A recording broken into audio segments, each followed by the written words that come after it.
Reddit is home to all sorts of tales, often fictional or simply false. However, the following stories are all allegedly true. Number 5. The Lamp. Years ago, a post was made to the Ask Reddit subreddit, asking users if they ever felt a deep connection to a person they had met in a dream, only to wake up and realize they never existed. The following is one user's response, which has been slightly adapted for time and clarification.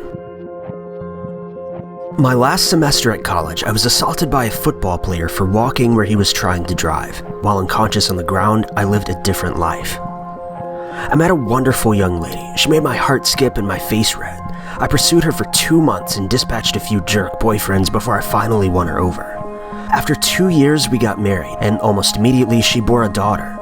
I had a great job and my wife didn't have to work outside the house. When my daughter was 2, my wife bore me a son.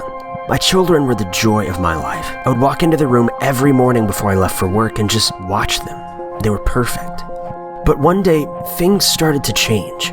One time, while sitting on the couch in the living room, I noticed the perspective of the lamp was odd. It was like it was inverted. It was still 3D, but just wrong. I was transfixed and I couldn't look away from it. I stayed up staring at it all night, and the next morning, I didn't go to work. Something was just not right about that lamp. I stopped eating. I left the couch only to use the bathroom at first, but soon I stopped that too, as I wasn't eating or drinking.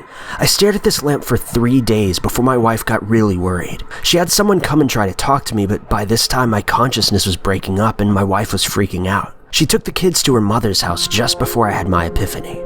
The lamp isn't real. This house isn't real. My wife, my kids, none of that is real. The last 10 freaking years of my life are not real. The lamp started to grow wider and deeper. It was still inverted in dimensions, but it took up my entire perspective and all I could see was red. I began hearing voices, screams, and all kinds of weird noises, and I became aware of pain. A lot of pain. The first words I said were, "I'm missing teeth," and I opened my eyes. I was laying with my back on the sidewalk, surrounded by people that I didn't know. Most of them were freaking out, and I was completely confused. At some point, a cop scooped me up and dragged me across the sidewalk and grass and threw me face down in the back of a cop car. I was still confused. I was taken to the hospital by a cop and given CT scans. I went through about 3 years of horrid depression. I was grieving the loss of my wife and children and dealing with the knowledge that they never existed. I was scared that I was going insane. I would cry myself to sleep, hoping to see her in my dreams, but I never have. But sometimes I see my son. Usually just a glimpse out of the corner of my peripheral vision. He's 5 years old now, but I can never seem to hear what he says. Number 4. Jimmy C. This is the story of a man who goes to the beach with his girlfriend. While at the beach, he meets a man named Jimmy C, who claims to have jumped off the San Diego Bridge. The poster then claims that he had an eerie feeling that Jimmy wasn't human. Not necessarily an alien or some sort of extraterrestrial, just not human. Jimmy had extremely long fingernails. He would refer to himself as "we" and even allegedly told the user, "You were supposed to go fishing today," pointing to the beach across the street. "If you had gone, I would have drowned you in the ocean." Before he walks away, he tells him that the next time he sees him, he will be driving a black Mercedes with a license plate saying Utopia.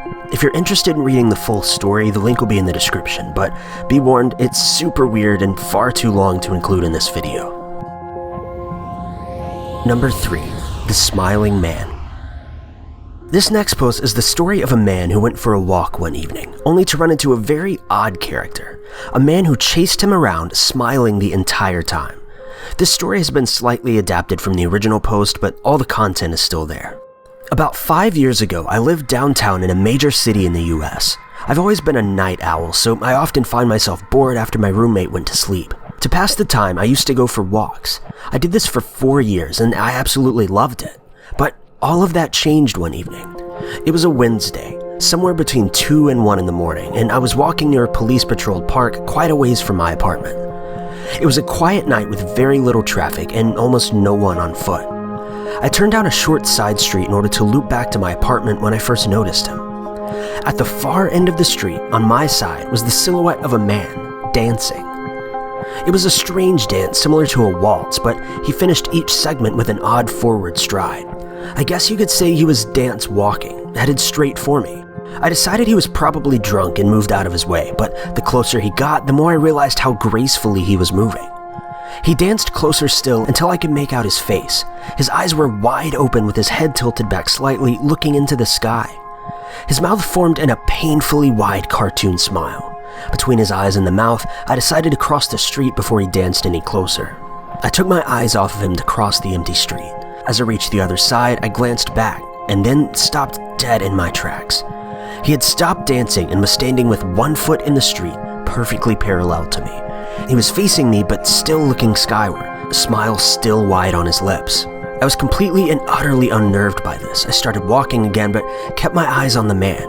He didn't move. Once I had put about half a block between us, I turned away from him for a moment just to watch the sidewalk in front of me. I looked back to where he had been standing to find him gone. For the briefest of moments, I felt relieved until I noticed him. He had crossed the street and was now slightly crouched down. I had looked away from him for no more than 10 seconds, so it was clear he was moving very fast. I was so shocked that I stood there for some time just staring at him. And then he started moving again toward me.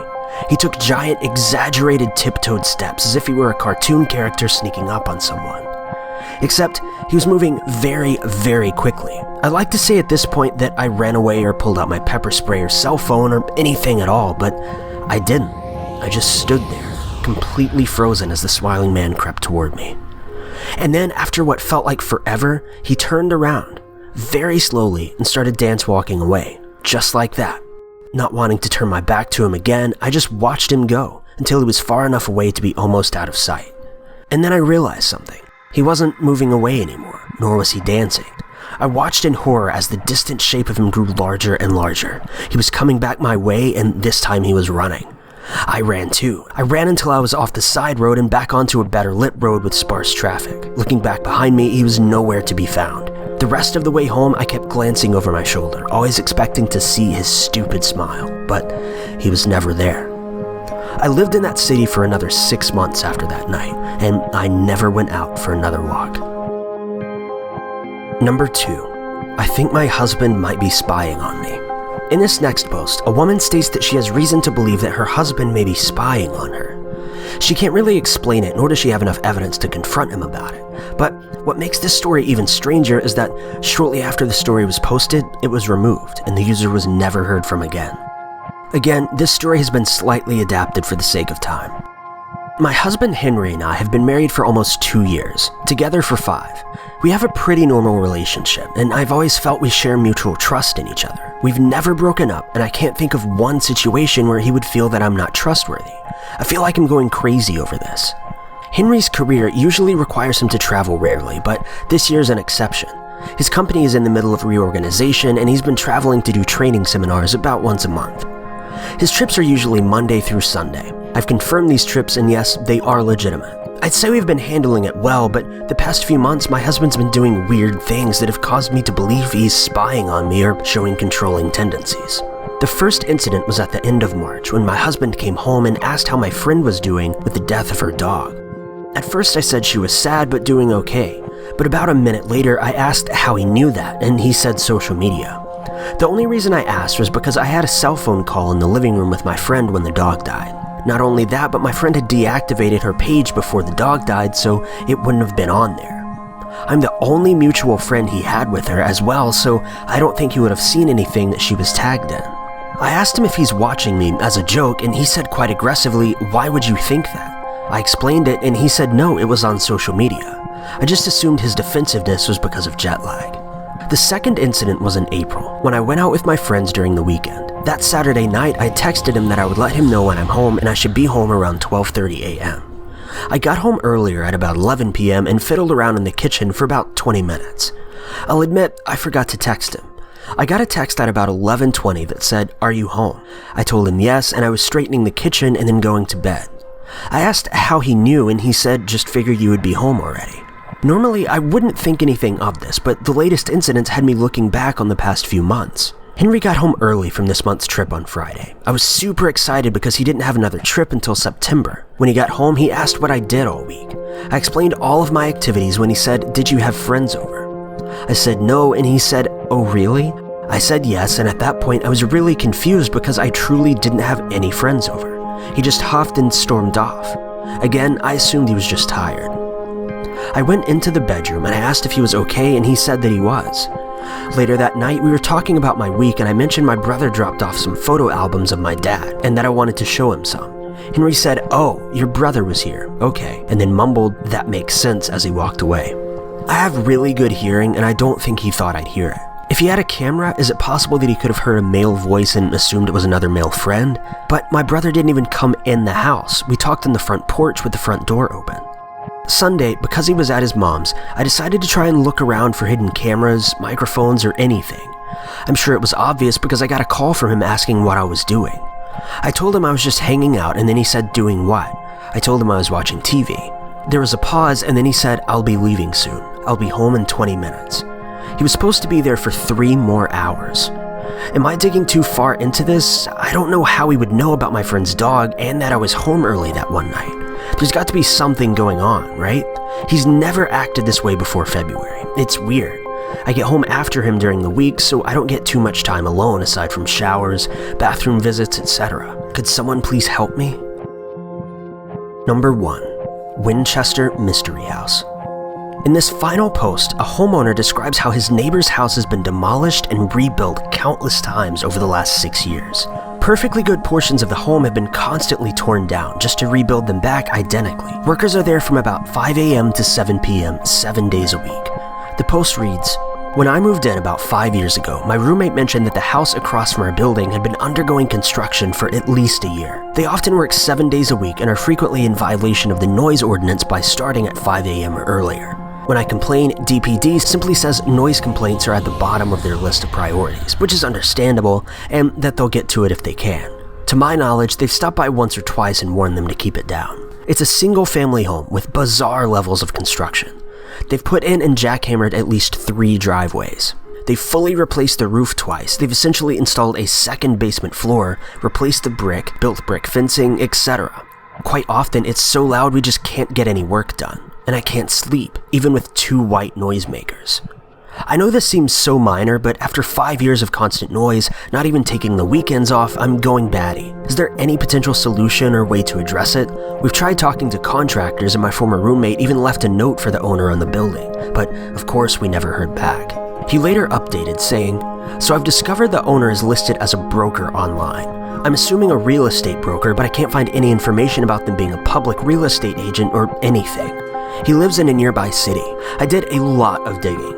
There are permits. What seems to be happening is that they work each permit until it expires, then move on to another permit. I think it's a coincidence, but a few days after my original post, they took about a week and a half off. The permits are in good standing, and there's no rules against ongoing construction. Unfortunately, I've been very sick with a kidney stone for the last 3 weeks or so, and I haven't had any energy to deal with the issue. There's also huge trucks idling pretty much all the time. They've also blocked off the street for parking. The noise now starts at about 7:15 a.m. to 7:30 a.m. and goes on till about 6 p.m.